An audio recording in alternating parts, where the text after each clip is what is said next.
Galaxy এক বিশাল অজানা জগৎ, আমাদের দৃষ্টির বাইরে। এই বিশাল মহাবিশ্বে হয়তো রয়েছে এমন কিছু যা আমাদের কল্পনারও অতীত। 1951 সালে ভারতের আকাশে এক অদ্ভুত ঘটনা ঘটেছিল। দিল্লির লাজপত নগরে আকাশে দেখা যায় একটি গোলাকার আলোকিত বস্তু, যা কয়েক সেকেন্ডের মধ্যেই অদৃশ্য হয়ে যায়। এই ঘটনা জন্ম দিয়েছিল এক গভীর রহস্য। কিন্তু এই ইউএফও কি আসলেই ভিনগ্রহের বার্তা ছিল, নাকি এর পেছনে লুকিয়ে আছে কোনো গোপন সত্য? আজ এই ভিডিওতে আমরা এই রহস্যময় ঘটনার গভীরে যাব এবং উন্মোচন করব এই ঘটনার পেছনের রহস্য, আর সেই সময় মানুষ কিভাবে প্রতিক্রিয়া জানিয়েছিলেন। তাই পুরো ভিডিওটি দেখুন, কারণ এই ভিডিওতে আপনারা অনেক কিছু জানতে চলেছেন। আর যদি আপনি এই চ্যানেলে প্রথম এসে থাকেন, তাহলে চ্যানেলটিকে সাবস্ক্রাইব করুন। ইউএফও বা আনআইডেন্টিফাইড ফ্লাইং অবজেক্ট হলো এমন এক অজানা উড়ন্ত বস্তু যা শনাক্ত করা যায় না। এটি কি ভিনগ্রহে প্রাণীর বার্তা, নাকি শুধু বৈজ্ঞানিক পরীক্ষার অংশ? সাল 1915, এই সময় আমেরিকার ইউএফও শব্দটি প্রথম জনপ্রিয় হয়। রসওয়েল এবং এরিয়া 51 ছিল ইউএফও রহস্যের প্রথম অধ্যায়, যা বৈজ্ঞানিক কল্পনা থেকে বাস্তব গবেষণার দিকে মানুষের দৃষ্টি ঘোরায়। এরপর আসে এরিয়া 51, মার্কিন যুক্তরাষ্ট্রের নোভাডা মরুভূমির একটি গোপন ঘাঁটি। দীর্ঘদিন ধরে এই জায়গাটিকে ঘিরে বহু ষড়যন্ত্র তত্ত্ব ছড়িয়েছে। ধারণা করা হয় এরিয়া 51-এ ভিনগ্রহের জীবন ও জীবের উপর গোপন গবেষণা চালানো হয়। রোজওয়েল ইউএফও ক্র্যাশ ইতিহাসের সবচেয়ে বিতর্কিত ঘটনাগুলোর মধ্যে একটি। 1947 4 জুলাই নিউ মেক্সিকোর রোজওয়েল শহরে একটি স্থানীয় পত্রিকায় রোজওয়েলের ডেইলি রেকর্ড একটি রহস্যময় খবর ছাপায়। এই রিপোর্ট অনুযায়ী শহরে একটি ফ্লাইং ডিস্ক দেখতে পাওয়া যায়, যাকে আমরা ইউএফও নামে চিনি। Headline edition, July 8, 1947. The Army Air Forces has announced that a flying disc has been found and is now in the possession of the Army. এই আনআইডেন্টিফাইড ফ্লাইং অবজেক্ট এই শহরে ক্র্যাশ করেছিল। নিউ মেক্সিকোর Mac ব্রাজেল নামের একজন ব্যক্তি প্রথম এই রহস্যময় ঘটনাটি প্রকাশ করেন। But first, Colonel Matson, how would you respond to that? There are a lot of pictures taken, and there are probably a lot of pictures in hidden archives. Project Blue Book was, in my opinion, merely a PR cover-up. Most of the good stuff went somewhere else, to one of the air intelligence squadrons, and was buried deeply undercover. তিনি UFO ধ্বংসাবশেষের মতো কিছু অদ্ভুত বস্তু খুঁজে পান, যা দেখে মনে হয় এটি কোনো সাধারণ বিমানের অংশ নয়। তিনি এই খবর স্থানীয় কর্তৃপক্ষকে জানায়। এরপর রোজওয়েল আর্মি এয়ারফিল্ড RAF তদন্তের জন্য ঘটনাস্থলে পৌঁছয় এবং সেই ধ্বংসাবশেষের ছবি তুলতে শুরু করে। 4 জুলাই পত্রিকায় খবর প্রকাশ পাওয়ার সঙ্গে সঙ্গে পুরো আমেরিকা জুড়ে মানুষের মধ্যে ব্যাপক কৌতূহল ছড়িয়ে পড়ে। It's right out of a 1950s. Did the U.S. military recover extraterrestrial beings and their spaceship? If true, the U.S. government has kept one of the greatest secrets in history. Flying disc recover near Roswell শিরোনামের এই খবর আমেরিকার মানুষের মনে নানান প্রশ্নের জন্ম দেয়। ইউএফও ক্র্যাশের ঘটনা সম্পর্কে আলোচনা শুরু হয় এবং এর পেছনে লুকোনো সত্য জানতে চাওয়ার কিউরিসিটি আরো বাড়তে দেখা যায়। Lieutenant Colonel Matson, what about the skyhook balloon? Have you investigated that story? Yes, I have looked at many of the skyhook balloon records, and right about the time the Air Force came out and said, "We lied, it's not a weather balloon, it was really Project Mogul," they came out with a large document, several inches thick, called the Roswell Incident. In it, they claimed that the Mogul launch on the 4th of June was the one responsible for the Roswell Incident. But in the same document, they published the log of one of the technicians who was associated with the program, and his entry for the 4th of June, 1947 indicated no balloon launch due to bad weather. Now, there was a balloon launch on the 5th of June, and the records show that that was recovered 25 miles east of Roswell. So, the 4th of June, the Air Force was wrong. The 5th of June, they've recovered the balloon itself. এই রিপোর্টটি ছাপার পরেই মার্কিন সামরিক বাহিনী পুরো ঘটনার দায়িত্ব নিজের হাতে নেয়। তারা দাবি করে এটি আসলে এক ধরনের বেলুন ছিল। এর মাধ্যমে পুরো বিষয়টি গোপন রাখার চেষ্টা শুরু হয়। U.S. government has kept one of the greatest secrets in history. এই ঘটনার তদন্ত কর্মকর্তা ওয়াল্টার হড, যিনি প্রথম ক্র্যাশের ঘটনাটি প্রকাশ্যে আনতে সাহায্য করেছিলেন, পরে রহস্যজনকভাবে তিনি মারা যান। 2 days later, Frank Joyce received a visitor.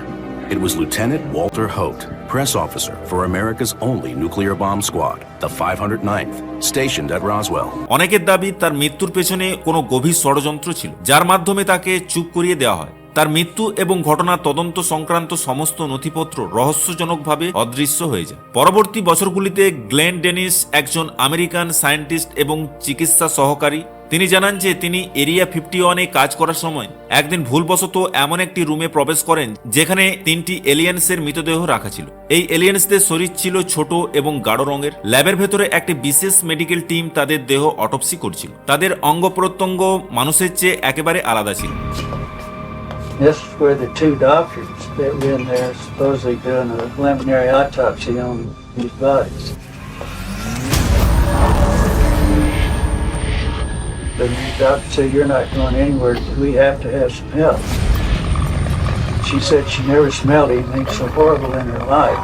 Said it was the most gruesome, most horrible sight that she'd ever seen. The smell was almost devastating.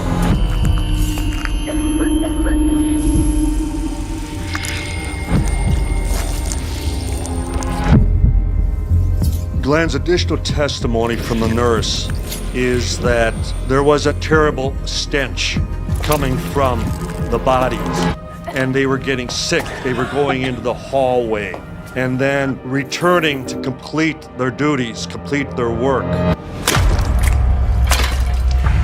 The testimony of this nurse is of great import because we have somebody who is witness to an actual autopsy, so that means we have Dennis আরও বলেন যে এই ঘটনা প্রকাশ্যে আনার চেষ্টা করলে তাকে চুপ করিয়ে দেওয়ার জন্য ভয় দেখানো হয়। গ্লেন ডেনিসের বক্তব্য মানুষের মনে ইউএফও এবং এলিয়েন্সদের অস্তিত্ব নিয়ে নতুন করে বিতর্কের জন্ম দেয়। রোজওয়েল ইউএফও ক্র্যাশ এবং এর সঙ্গে এরিয়া 51-এর সম্পর্ক নিয়ে গবেষকরা আজও নানান গবেষণা চালিয়ে যাচ্ছে। এই দুটি ঘটনা শুধু মার্কিন যুক্তরাষ্ট্র নয়, বরং গোটা বিশ্বজুড়ে ইউএফও নিয়ে একটি সাংস্কৃতিক ও বৈজ্ঞানিক আন্দোলনের জন্ম দেয়। এই ইউএফও নিয়ে হলিউডে আপনারা অনেক সিনেমা দেখে থাকবেন। সাল 1951 অক্টোবর মাসে ইন্ডিয়ার দিল্লির লাজপত নগরের আকাশে প্রথম ইউএফও দেখা যায়। স্থানীয় বাসিন্দারা একটি গোলাকার উজ্জ্বল বস্তু দেখেছিলেন। আপনারা এই ভিডিও ক্লিপটি দেখলেই বুঝতে পারবেন। যারা দেখেছিলেন বলে দাবি করছেন তাদের বক্তব্য এটি কোনো বিমান বা পাখি ছিল না, এটি এমন কিছু যা আমরা আগে কখনো দেখিনি। সাক্ষীদের বিবরণ অনুযায়ী বস্তুটি কয়েক মিনিট স্থির ছিল এবং তারপর অদৃশ্য হয়ে যায়। এ ধরনের ঘটনা ভারতের নানান জায়গায় দেখা যায়। সাল 2015 মহারাষ্ট্রের আকাশে নতুন আলোকরশ্মি দেখতে পাওয়া যায়। অন্ধ্রপ্রদেশের কিছু গ্রামে ইউএফও এর মতো বস্তু দেখা গেছে। পাহাড়ি অঞ্চল এবং খোলা আকাশে ইউএফও দেখার সম্ভাবনা প্রকাশ পেয়েছে। কিছু সায়েন্টিস্টরা মনে করেন এই সব ঘটনাগুলি প্রাকৃতিক ঘটনাও হতে পারে। কিন্তু এই ইউএফওর পিছনে কি সত্যিই কোনো বৈজ্ঞানিক কারণ আছে, নাকি এটি অন্য কোনো বৃহত্তর ষড়যন্ত্রের অংশ, নাকি শুধুই কল্পনা? অনেকে মনে করেন ভিনগ্রহের প্রাণীরা পৃথিবীতে বার্তা পাঠাতে চেষ্টা করছে। আমেরিকার মতো ভারতেও ইউএফও নিয়ে কিছু তথ্য গোপন করার অভিযোগ রয়েছে। কিছু সায়েন্টিস্ট বলছেন এগুলি আসলে মেঘের অদ্ভুত গঠন বা স্যাটেলাইটের আলো, কিন্তু প্রত্যক্ষদর্শীদের মতে বিজ্ঞানীরা সব উত্তর দিতে পারছে না। Indian space organisation ISRO UFO নিয়ে সরাসরি কোনো গবেষণা করেনি, তবে তারা মহাকাশ গবেষণার গুরুত্বপূর্ণ ভূমিকা রেখেছে। ভারত সরকারের পক্ষ থেকে ইউএফওর প্রকৃত সত্য জানার কোনো বড় উদ্যোগ নেওয়া হয়নি।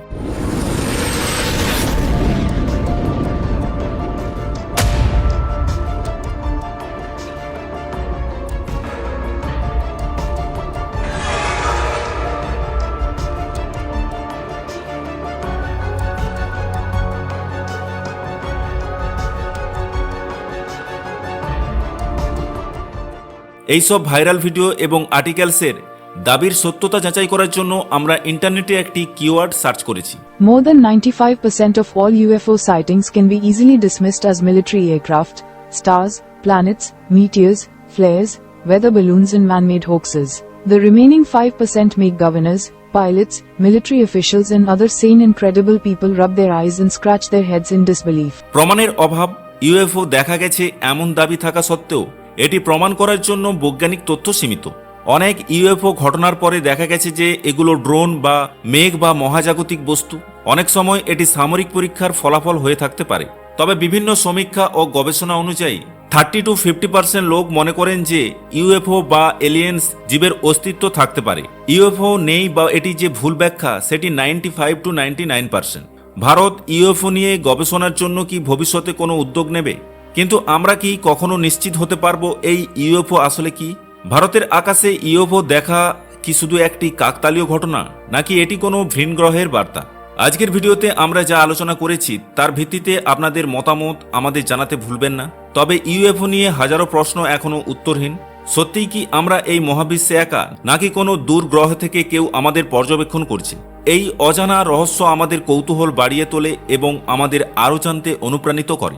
আপনারা যদি এমন আরও সায়েন্স ফিকশন ভিডিও দেখতে আগ্রহী হন, তাহলে আমাদের চ্যানেল সাবস্ক্রাইব করুন এবং এই ভিডিওটি শেয়ার করুন এবং আপনার মতামত নিচে কমেন্টে জানান।